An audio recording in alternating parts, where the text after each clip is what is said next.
Истина божественного сотворения жизни. Серия для детей.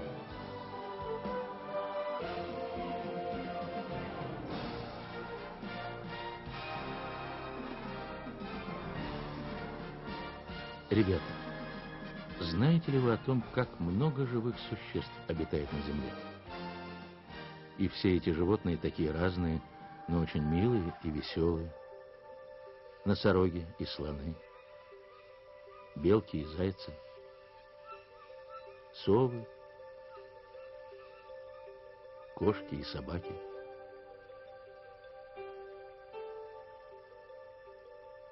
Или же как много на Земле растений.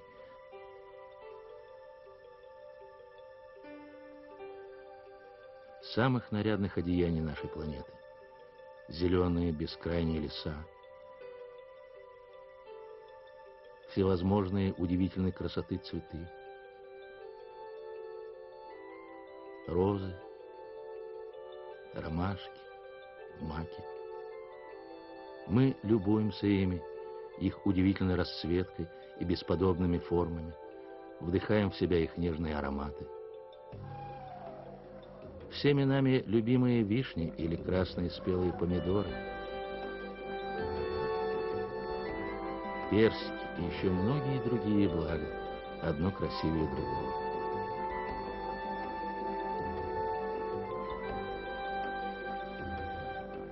Но красоты нашей Земли не ограничены только лишь милыми животными и разноцветными растениями.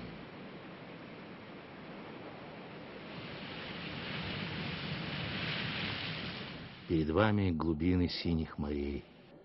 Они покрывают большую часть нашей планеты и тоже таят в себе удивительный мир.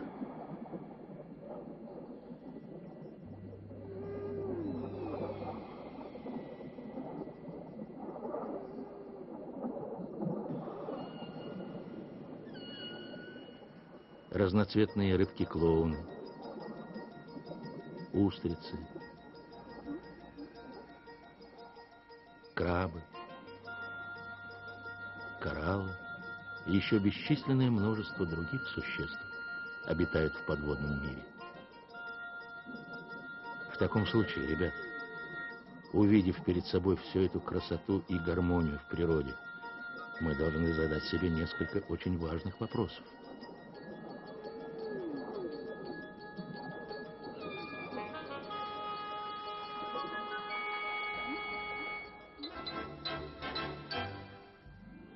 Например, откуда на Земле появилось так много животных, совсем не похожих друг на друга?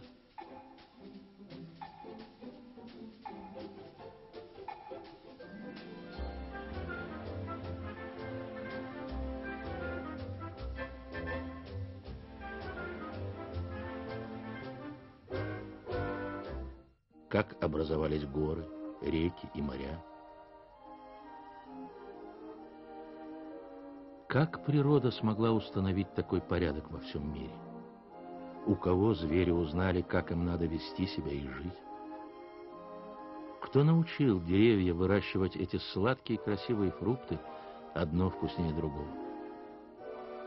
И как произошли мы, люди, которые видят все это вокруг и так много знают?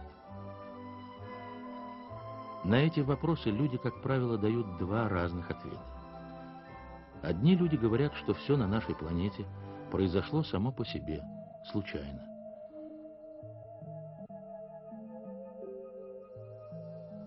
Это утверждение еще называют теорией эволюции. А основоположником этой теории был английский естествовед Чарльз Дарвин, который жил 150 лет назад. С другой стороны, очень многие мыслители и ученые считают, что живые существа и весь порядок на Земле никак не могли возникнуть сами по себе, случайно, и являются произведениями всемогущего Создателя. Этот великий и всемогущий Создатель – Аллах, Господь всех миров. И правильным ответом на все наши вопросы будет этот, ребята.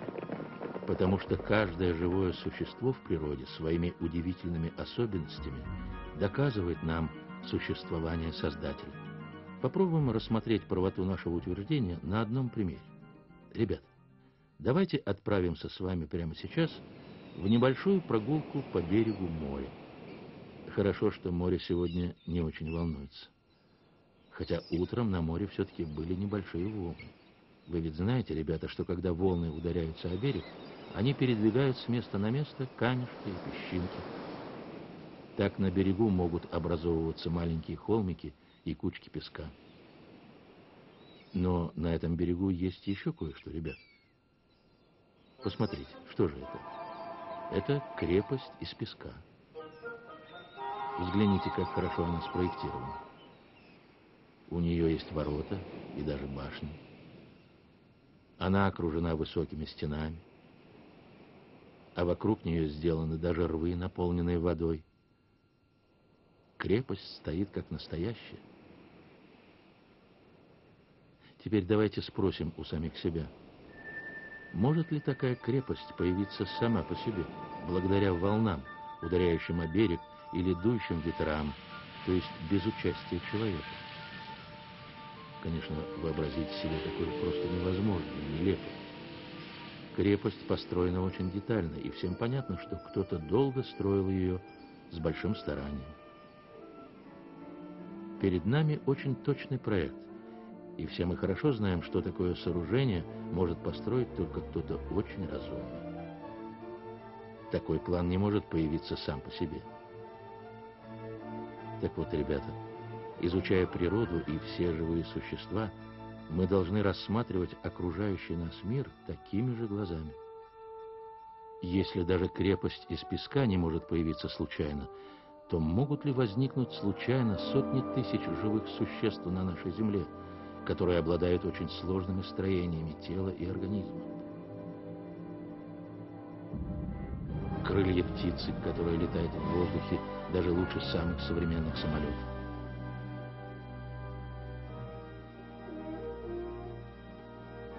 Глаза человека, который дает изображение лучше самых качественных в мире видеокамер.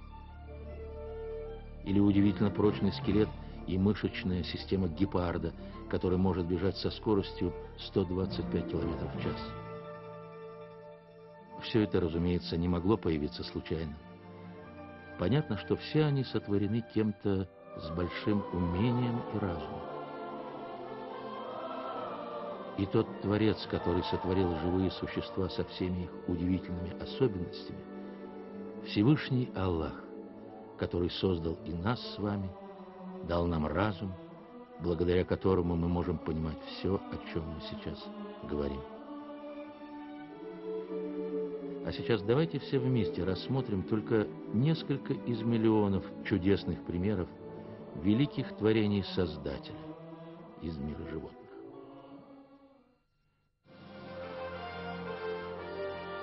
Удивительная особенность походки слона. Слоны – самые большие животные суши на нашей планете и достигают веса почти в 5 тонн. Конечно же, для того, чтобы столь тяжелое животное могло спокойно ходить, нужен особый механизм его строения.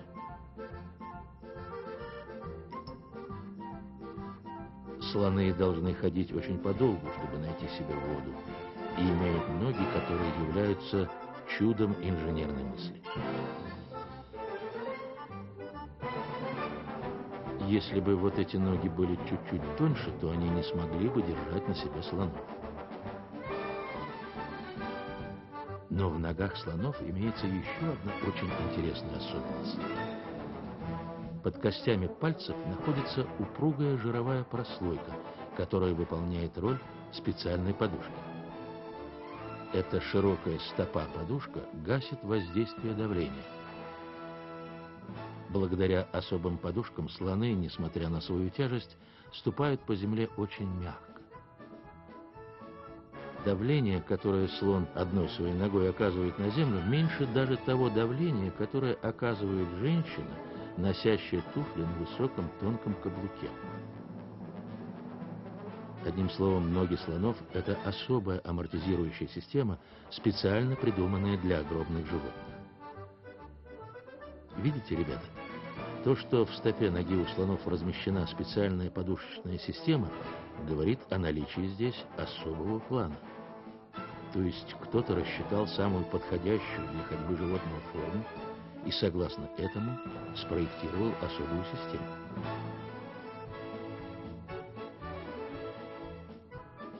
Это говорит нам о том, что существует Создатель, который спроектировал и создал слонов.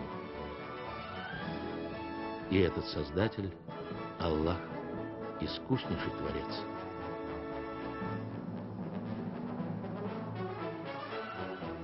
А теперь, после знакомства с величественными слонами, обратим внимание на совсем крохотные существа.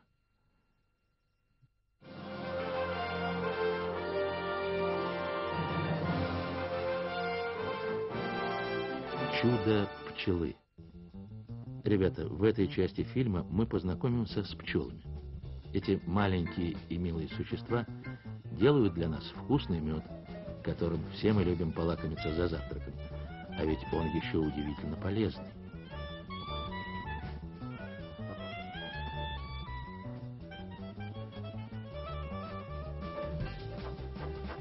Пчелы очень трудолюбивые и дружные маленькие существа, которые живут большими семьями. Миллионы лет они производят для нас мед в таком количестве, которое намного превышает их собственные нужды.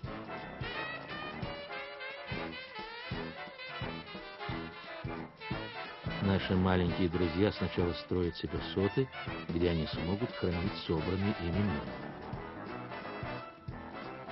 Эти соты — настоящее чудо инженерии и архитектуры в полном смысле этого слова.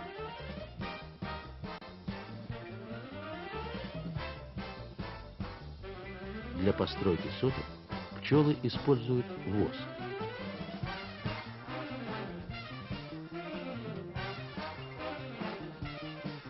Рабочие пчелы делают ячейки своих сотов правильной шестиугольной формы с точным математическим расчетом.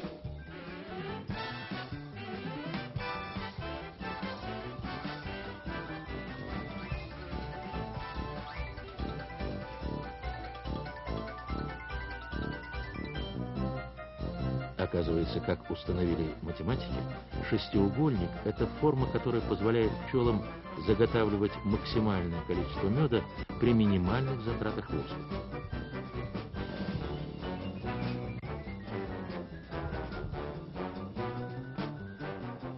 Сотни пчел собираются вместе для постройки сот. И все они принимаются за работу с разных мест. В самом конце работы они встречаются точно на середине. И образуется это превосходное хранилище. Ну вот, строительство сот уже завершено. Теперь настала очередь сбора нектара, который потом станет медом. Пчелы-разведчицы целый день летают от одного цветка к другому в поисках источника пищи. Как только они обнаруживают какой-либо новый источник пищи, они тут же возвращаются назад и сообщают об этом пчелам в улье. Но оказывается, пчелы совершенно глухи и не могут ничего слышать. Поэтому они не могут общаться между собой вслух. Несмотря на это, пчелы-разведчицы рассказывают о местонахождении источника пищи так точно, что их подружки находят его безошибочно. Посмотрите, как пчелы справляются с этой очень трудной задачей, которая кажется нам невыполнимой. Давайте ответим на этот вопрос, задав себе другой вопрос. Приходило ли вам в голову объяснять кому-нибудь какой-нибудь адрес посредством танца? Скорее всего, вы ответите «нет». Но пчела-разведчица, вернувшаяся в улей, описывает своим подружкам местонахождение источника нектара, совершая особый танец. Пчела делает шажок и одновременно постоянно совершает движение своим брюшком. По своей форме ее движение напоминает цифру 8. Она двигает из стороны в сторону своим тельцем очень быстро, примерно 15 раз в секунду. По сути, этот танец обладает очень важным смыслом для других пчел, потому что он содержит в себе информацию о расстоянии до источника пищи, о направлении полета к нему, а также о том, насколько богат этот источник. Пчелы, которые наблюдают за этим танцем, сразу же все понимают. Теперь уже найти месторасположение источника нектара им будет очень легко. А теперь давайте немного задумаемся. Для определения места, где находится источник пищи, нужны некоторые математические расчеты. Более того, пчелы, которые без ошибок совершают эти расчеты, затем преобразуют их в танец. И все это делают эти крохотные пчелки. К тому же эти маленькие насекомые описывают место, где находится источник пищи, танцуя в ульях, в которых совершенно темно и ничего не видно. Все это делают пчелы величиной лишь в несколько сантиметров, которых мы очень часто видим на улице, во время прогулки на природе или когда играем в саду. Даже мы, люди, никогда не справимся с такой задачей, если не получим каких-либо знаний или если не будем использовать специальные инструменты и приборы. Ребята, нет никаких сомнений в том, что пчелы умеют делать мед и находить нужное им направление благодаря внушению Господа, Всевышнего Аллаха. Вот что говорится о пчеле и о меде в одном из аятов Корана. «Твой Господь внушил пчеле: воздвигай свои улья в горах, на деревьях и в их строениях, а потом пей нектар с разных плодов и летай смиренно по путям, указанным Господом твоим. Затем из чрева пчел исходит питье разных цветов, в котором лечение для людей. Воистину в этом знамение для тех людей, которые размышляют».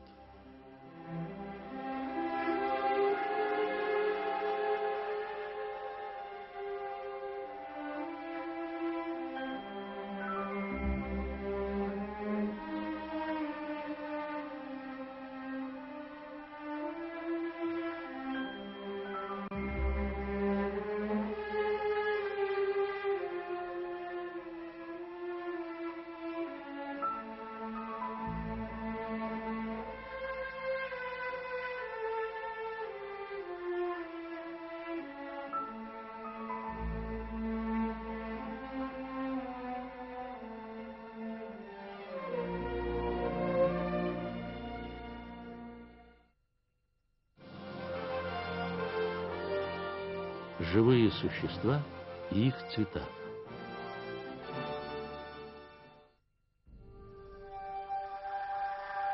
Ребята, посмотрите, не правда ли, как красивы всевозможные цвета живых существ в природе? И как будто все они знают о своей красоте.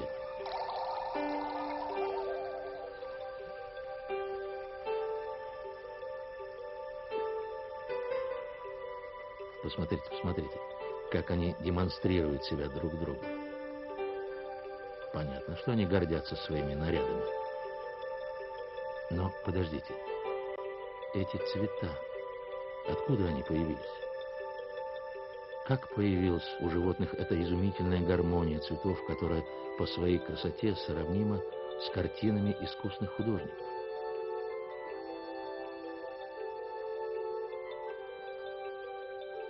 Эти цвета не могут появиться случайно, как об этом говорят сторонники теории эволюции.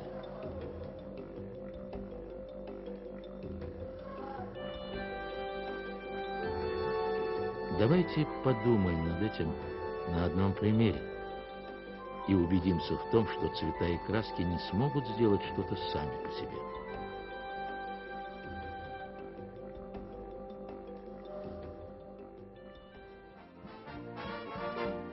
Возьмем немного красок. Посмотрите, они достаточно яркие и красивые.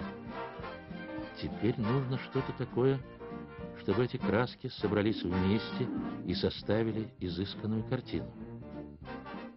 Может быть, нам нужно немножко подождать? Впрочем, не стоит даже долго ждать. Уверен, что вы думаете точно так же. Эти краски действительно не могут случайно собраться и сделать такую картину. Совершенно понятно, что есть художник, который использовал эти краски, чтобы нарисовать такую картину.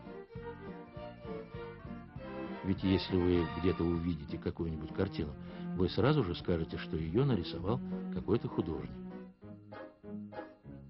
Ребята, ведь если даже неодушевленная картина не может случайно появиться на бумаге, уж красочные цвета на теле живых существ тем более не могут возникнуть сами по себе. Все эти цвета и узоры являются для нас доказательствами, которые говорят о том, с каким мастерством и тщательностью Всевышний Аллах сотворил этих животных. Если хотите, давайте на нескольких примерах рассмотрим, как разумно спланированы эти цвета и узоры. Вот перед вами очаровательные узоры бабочек. Они всегда привлекали к себе людей. Но многие люди не замечают того, что у этих узоров есть свой особый смысл. Узоры бабочек несут нам очень важное послание. Например, у некоторых разновидностей бабочек на крыльях есть большие узоры, которые похожи на глаза. Эти ненастоящие глаза – самая важная тактика защиты бабочек.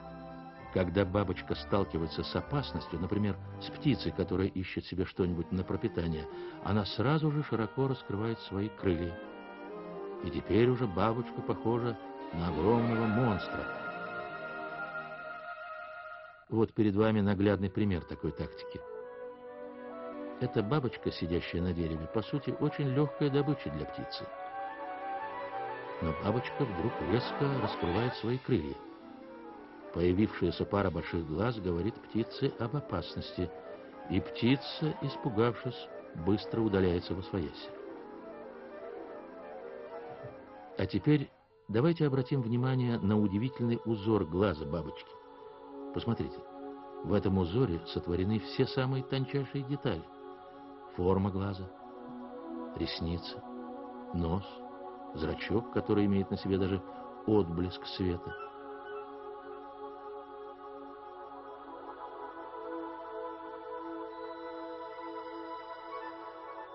А вот на крыльях другой бабочки тоже изображен силуэт большого зверя с носом, ушами, глазами, даже тенями над глазами, зрачками и отблесками света на зрачках. Конечно же, этот орнамент не какое-то случайное совпадение.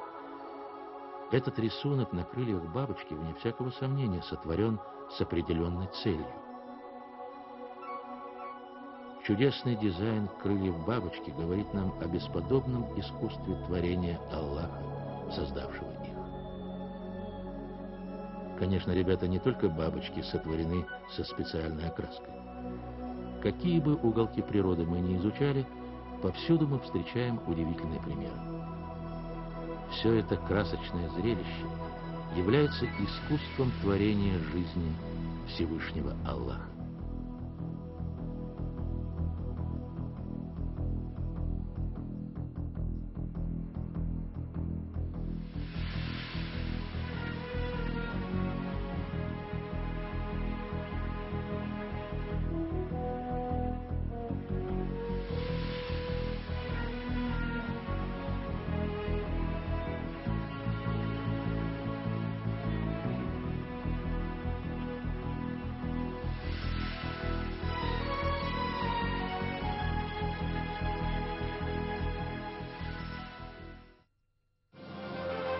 Чудо-библиотека. ДНК. Ребята, через некоторое время мы поговорим с вами об очень маленькой молекуле, которая находится в нашем теле. Она очень мала, а потому невидима невооруженным глазом. Ученые называют ее молекулой ДНК. Но сначала давайте подумаем над примером, который поможет нам лучше понять, что такое молекула ДНК. Возьмем, к примеру, цифры и буквы. Все мы знаем, что слова состоят из букв. Но, конечно же, эти буквы не смогут сделать слово сами по себе. Давайте проделаем маленький эксперимент, и все вместе посмотрим на его результат. Вот маленькие пластинки, на которых написаны цифры и буквы. Если вы не против, давайте чуть-чуть подождем. Как, по-вашему, смогут ли эти пластинки собраться и составить какое-нибудь связное предложение? Ну, конечно же, не смогут. А теперь давайте приступим к следующему этапу нашего опыта и разбросаем наши пластинки в беспорядке по полу. Смогут ли они сами составить какое-нибудь слово или связное предложение? Конечно же, нет. Никогда не смогут. Сколько бы мы ни старались, это невозможно, ребята. Представим себе, что мы устали от этого занятия и вышли из комнаты минут на 10. И что же мы подумаем, когда, вернувшись, найдем на полу такую надпись? «Эй, привет!» Мы, конечно же, сразу поймем, что это слово не могло появиться из-за случайного соединения букв. Понятно, что пока нас не было, кто-то пришел и старательно расставил буквы по смыслу. Этот простой пример учит нас одному правилу. Если где-то есть какая-либо надпись, значит, есть и тот, кто ее написал. А теперь запомним это правило и приступим к изучению молекулы ДНК. В прошедшем 20 веке ученые сделали очень важное открытие. Они обнаружили, что тело человека состоит из 100 триллионов микроскопических клеток. Когда эти клетки, невидимые нашему глазу, были изучены под микроскопом, выяснилось еще нечто очень удивительное. В центре каждой клеточки находился письменный план, описывающий строение и самой клетки, и всех органов человеческого тела. Этот план был написан на очень длинной цепочке молекул, похожей на винтовую лестницу. Ученые назвали эту цепочку ДНК. По сути, ребята, ДНК — это своего рода алфавит, состоящий из 4 букв. Эти буквы были определены как А, Т, С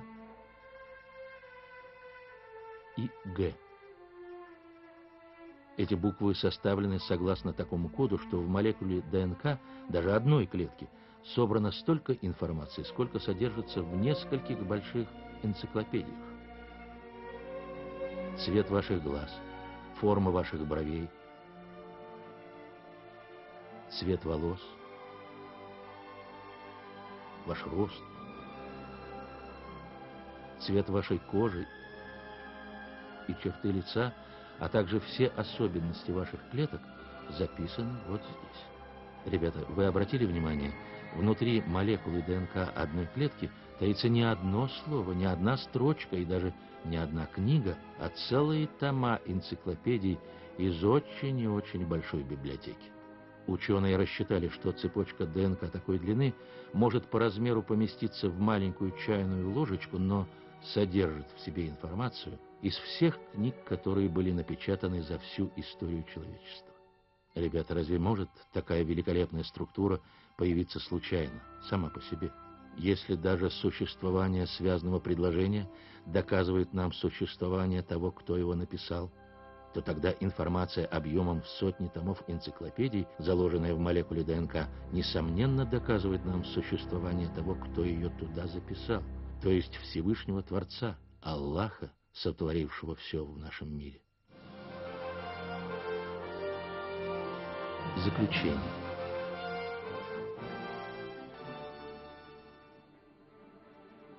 Ребята, за время этого фильма мы узнали несколько очень важных истин. Мы узнали, что слоны, несмотря на свою тяжесть, легко ступают по земле благодаря превосходному строению своих ног.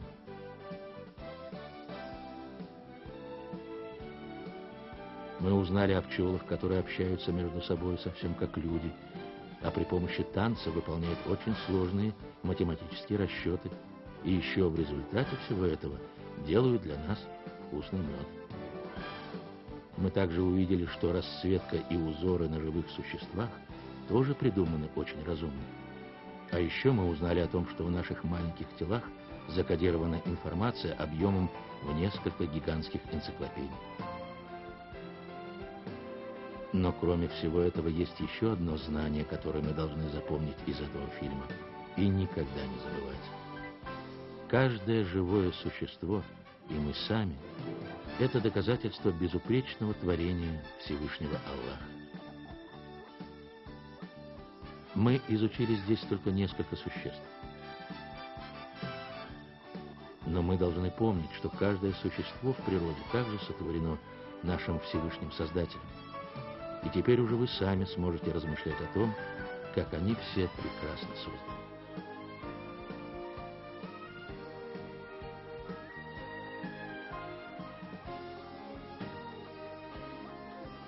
Не забывайте, что, увидев красивую картину, мы должны хвалить не саму картину, а того художника, который ее нарисовал. Точно так же, и смотря на великолепие и красоту в природе, мы должны благодарить нашего Создателя, Аллаха, который сотворил все это и показал нам, людям. Поистине, этот Создатель, который сотворил нас, любит нас и дарует нам свои бесчисленные милости и красоту, есть Всевышний Аллах, Господь всех миров.